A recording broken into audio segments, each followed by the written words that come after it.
বলতেছি, বুঝতে পারছেন? আল্লাহর নবীর জবান থেকে যা বের হয় তা আল্লাহর কথা ছাড়া কিছু না। আল্লাহ নবী মুহাম্মাদুর রাসূলুল্লাহ সাল্লাল্লাহু আলাইহি ওয়াসাল্লাম তার পবিত্র ঠোঁট মোবারকের ফাঁক দিয়ে যা বের হয়েছে, শব্দ, অক্ষর, বাক্য, তার অর্থ হোক আর নাই হোক, আল্লাহ বলেন আমার ওহী ছাড়া আমার দোস্তের মুখ থেকে কিছু বের হয় নাই। ওমা ইয়াতিকু আনিল হাওয়া ইন হুয়া ইল্লা ওয়াহয়ুন ইউহা। নোট, আল্লাহ বললেন আমার নবীর জবান থেকে যে যা বের হয়, ইয়ান্তিকু, আর নোট, নোট শব্দের অর্থ মা ইয়াখরুজু মিনাশ শাফাতাইন, দুই ঠোঁটের ফাঁক দিয়ে যা বের হয় তাই হলো নোট। অনেক সময় আমরা যা বের হয় আমাদের মুখ থেকে অর্থ থাকে, অর্থ হয় না, কেউ বুঝে অথবা বুঝে না, এটাই হলো নোট।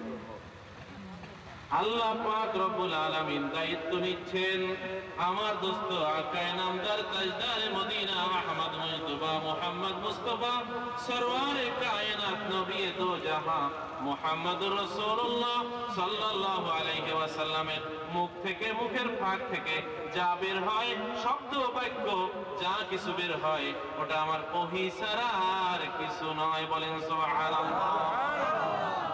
অর্থাৎ এই জন্য আমি বলেছি আল্লাহ পাক তার নবীজির জবান মোবারক থেকে ইরশাদ করছেন জগৎবাসীর জন্য। আল্লাহ ইলম, জ্ঞানকে তুলে নেন আলেমদের মৃত্যুর মাধ্যমে। আলেমদের মৃত্যুর মাধ্যমে আল্লাহ দুনিয়া থেকে জ্ঞান আসমানে তুলে নেন। এভাবেই ক্রমান্বয়ে কিয়ামত কাছে আসতে থাকবে। আল্লামা সাহেব কেবলা ফুলতলি শুধু বাংলাদেশে নয়, আপনাদের এত অঞ্চলে কেন, উনি একজন নামজাদা স্বনামধন্য বিখ্যাত প্রখ্যাত মুহাদ্দিস। সে তো আছেনই, শুধু আমাদের দেশে নয়, মুসলিম বিশ্বের বিভিন্ন জায়গায়, মুসলিম বিশ্ব ছাড়াও আন্তর্জাতিক অঙ্গনে একজন প্রখ্যাত আলিমে দ্বীন, আশিকে রাসূল। এবং আরো একটা কথা জানবেন, বুজুর্গদের, আল্লাহর ওলিদের উপস্থিতি আল্লাহর রহমত হাজির হওয়ার জন্য একটা ওসিলা। শুধু তাই না, আল্লাহর ওলিদের আলোচনা যদি হয় সেখানেও আল্লাহর রহমত নাজিল। হযরত এখানে উপস্থিত আল্লাহর নবী বলেন তানাজ্জালার রাহমাতু ইনদা যিকরিস সালিহিন, ও কামা ক্বালা রাসূলুল্লাহ সাল্লাল্লাহু আলাইহি ওয়াসাল্লাম। নেককার আল্লাহ ওয়ালা আল্লাহর ওলিদের আলোচনা যেখানে হয় সেখানেও আল্লাহর রহমত নাজিল। আলেমের কদরদানি কেমন, আলেমের উপস্থিতি কেমন, আল্লাহ রাসূলের একটা হাদিস দিয়ে শুনুন। নবীজি সাল্লাল্লাহু আলাইহি ওয়াসাল্লাম মসজিদে নববীতে তাশরীফ এনেছেন। দরজায় দেখলেন শয়তানকে। আমরা দেখি না, নবীজি কিন্তু দেখলেন। নবীজিকে লুকাইতে পারত? জবাব দেন, পারত? কথা বলতে পারত। আমি কথা বলছি, আপনারা বসে শুনছেন, আপনারা আমার সাথে সাথে বলবেন না? তাহলে না ভালো হবে।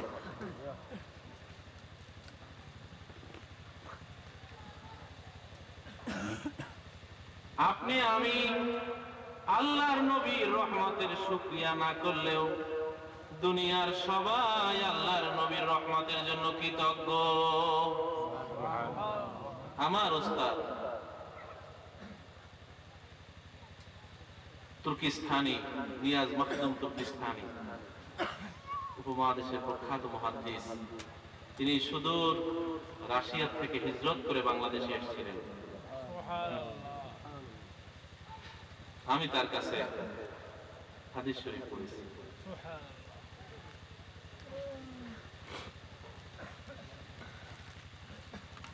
তিনি অত্যন্ত আল্লাহ রসুল প্রেমিক ছিলেন এবং অত্যন্ত উঁচু মানের মুহাদ্দিস ছিলেন। রাসূলুল্লাহ সাল্লাল্লাহু আলাইহি ওয়াসাল্লামের শান ও মান তাদের মতন বড় মুহাদ্দিসরা বলেন যে এই শান ও মান আমাদের পক্ষে বোঝা সম্ভব না, এত উচ্চ শান ও মান। তিনি একদিন তাকরীর করতে গিয়ে বললেন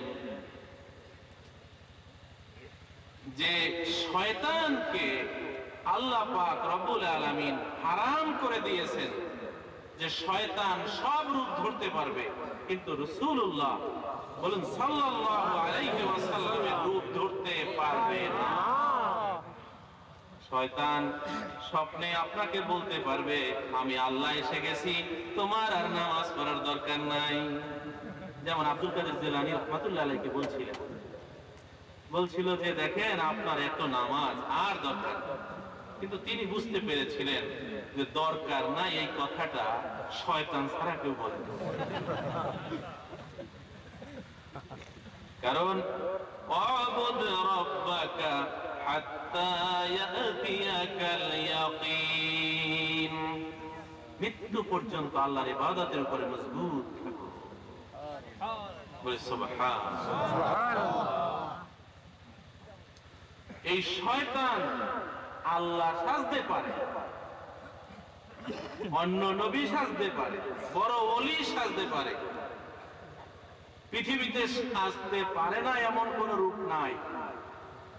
আল্লাহর কাছে চেয়েছে সে যে আমি মানুষকে ধোঁকা দেব, আমাকে আপনি অনুমতি দেন যে যা ইচ্ছা তা যেন সাজতে পারি, শরীরে মনে রক্তে এবং প্রতিটি বিন্দুতে বিন্দুতে যেন আমি চলতে পারি। আল্লাহ তাকে দিল, ঠিক আছে, কিন্তু আল্লাহর মনের মতো আল্লাহর ইচ্ছা মতো সর্বসৃষ্টির মধ্যে সুন্দরতম সৃষ্টি তার প্যারা হাবিব মুহাম্মদুর রাসূলুল্লাহ সাল্লাল্লাহু আলাইহি ওয়াসাল্লামকে যে কাটিং এ, যেই চেহারায়, যেই নাক দিয়ে, যেই চোখ দিয়ে, যেই দাঁত দিয়ে, যেই দাড়ি মোবারক দিয়ে, যেই সিরাত সুরাত দিয়ে বানিয়েছেন, আল্লাহ পাক নির্দিষ্ট করেছেন কারোর জন্য ওই চেহারা আল্লাহ দেবেন না। সুবহানাল্লাহ। অতএব শয়তান এই কথা বলতে পারবে না আমি মুহাম্মদুর রাসূলুল্লাহ, বলতে পারবে না, হারাম। এই জন্য নবীজি বলছেন মান রাআনি ফিল মানামে ফাকাদ রাআনি আশ-শাইতানু লা ইয়াতামাসসালু বি আও কামা ক্বালা রাসূলুল্লাহ সাল্লাল্লাহু আলাইহি ওয়াসাল্লাম। আল্লাহর নবী বলেন আমাকে যে স্বপ্নে দেখলো, আল্লাহর নবী বলেন সে আমাকেই দেখেছে। শয়তান কোনদিন আমার রূপ চেহারা ধারণ করতে পারবে না। কাঁদেন না যে আল্লাহ দুইটা চোখ দিছো তুমি, দুনিয়ায় কি না দেখাই, দেশ দেখলাম, বিদেশ দেখলাম, সুন্দর দেখলাম, সুন্দরী দেখলাম, ফুল দেখলাম, পাখি দেখলাম, দুনিয়ার দেখলাম না এমন জিনিস নাই।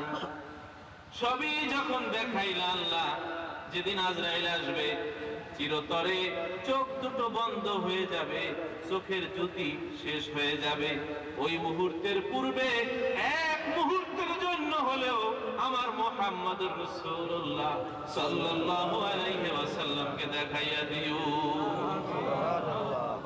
বলেন আমিন, আরো জোরে বলেন আমিন। এমন কেউ আছেন নাকি যে নবীকে দেখতে চান না?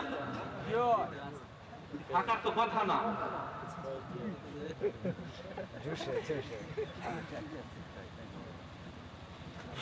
থাকার তো কথা না। তাহলে আমরা সবাই আল্লাহর দরবারে এই কামনা করি কিনা বলেন? একটু হাত জায়গায় নারায়ণ তাকবীর বলেন তো, নারায়ণ তাকবীর।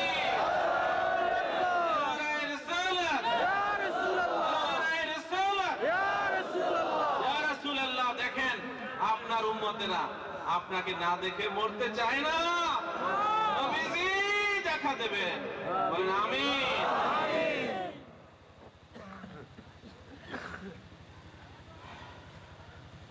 আল্লাহ নবীকে ইমানের নজরে যে দেখেছে, ইমান নিয়ে দুনিয়া থেকে বিদায় হয়েছে, জাহান্নামের আগুন ওই চোখের জন্য হারাম হয়ে যাবে। শয়তান তার সুরত করতে পারে না, পারে? আমার উস্তাদ শেখ নিয়াজ মাখদুম তুর্কিস্তানি রহমতুল্লাহ